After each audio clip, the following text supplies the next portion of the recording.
रापी से उठी हुई आंखों ने मुझे क्षण भर टटोला और फिर जैसे पतियाए हुए स्वर में वह हंसते हुए बोला, बाबूजी सच कहूं, मेरी निगाहों में न कोई छोटा है न कोई बड़ा है।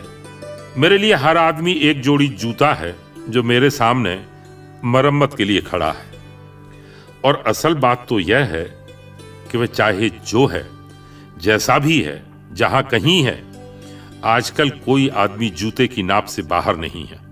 फिर भी मुझे ख्याल रहता है कि पेशेवर हाथों और फटे जूतों के बीच कहीं न कहीं एक आदमी है जिस पर टाके पड़ते हैं, जो जूते से झांकती हुई अंगुली की चोट छाती पर हथौड़ी की तरह सहता है। यहां तरह तरह के जूते आते हैं और आदमी की अलग अलग नवैयत बतलाते हैं। सबकी अपनी अपनी शक्ल है, अपनी अपनी शैली है। मसलन एक जूता है। जूता क्या है? चकतियों की थैली है। इसे एक आदमी पहनता है जिसे चेचक ने चुग लिया है। उस पर उम्मीद को तरह देती हुई हंसी है, जैसे टेलीफोन के खंभे पर कोई पतंग फंसी है और खड़खड़ा रही है। बाबूजी, इस पर पैसा क्यों फूंकते हो? मैं कहना चाहता हूं, मगर मेरी आवाज लड़खड़ा रही है।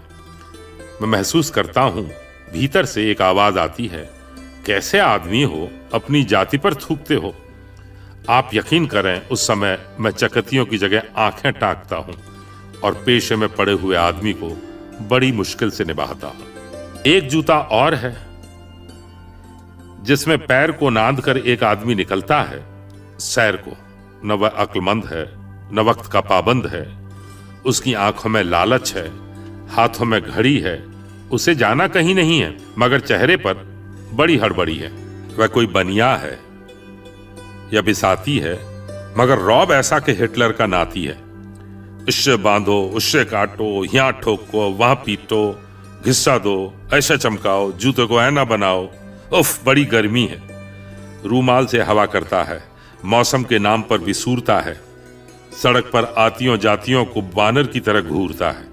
गरज यह कि घंटे भर खटवाता है, मगर नामा देते वक्त साफ नट जाता है। शरीफों को लूटते हो, वो गुर्राता है और कुछ सिक्के फेंक कर आगे बढ़ जाता है। अचानक चिंक कर सड़क से उछलता है और पटरी पर चढ़ जाता है। चोट जब पेशे पर पड़ती है तो कहीं न कहीं एक चोर कील दबी रह जाती है, जो मौका पाकर उभरती है और अंगुली में गड़ती है। मगर इसका मतलब यह नहीं है कि मुझे कोई गलत फहमी है।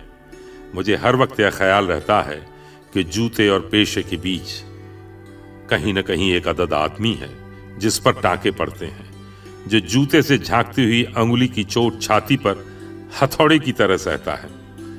और बाबूजी, असल बात तो यह है कि जिंदा रहने के पीछे अगर सही तर्क नहीं है तो रामनामी बेचकर या रंडियों की दलाली करके रोजी कमाने में कोई फर्क नहीं है। और यही वह जगह है जहां हर आदमी अपने पेशे से छूटकर भीड़ का टमकता हुआ हिस्सा बन जाता है। सभी लोगों की तरह भाषा उसे काटती है, मौसम सताता है। अब आप इस बसंत को ही लो, यह दिन को तात की तरह तानता है। पेड़ों पर लाल लाल पत्तों के हजार सुख्तल्ले धूप में सींचने के लिए लटकाता है। सच कहता हूं, उस समय रापी की मूठ को हाथ में संभालना मुश्किल हो जाता है। आंख कहीं जाती है, हाथ कहीं जाता है। मन किसी झुंझलाए हुए बच्चे सा काम पर आने से बार बार इनकार करता है। लगता है कि चमड़े की शराफत के पीछे कोई जंगल है जो आदमी पर पेड़ से वार करता है। और यह चौंकने की नहीं, सोचने की बात है।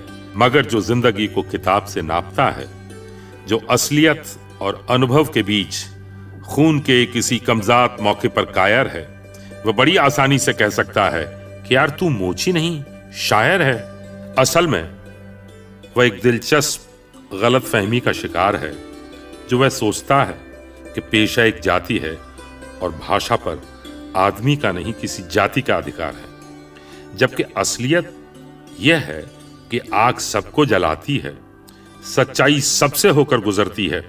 कुछ हैं जिन्हें शब्द मिल चुके हैं, कुछ हैं जो अक्षरों के आगे अंधे हैं। वे हर अन्याय को चुपचाप सहते हैं और पेट की आग से डरते हैं। जबकि मैं जानता हूं कि इनकार से भरी हुई एक चीख और एक समझदार चुप, दोनों का मतलब एक है। भविष्य गढ़ने में चुप और चीख अपनी अपनी जगह एक ही किस्म से अपना अपना फर्ज अदा करते हैं।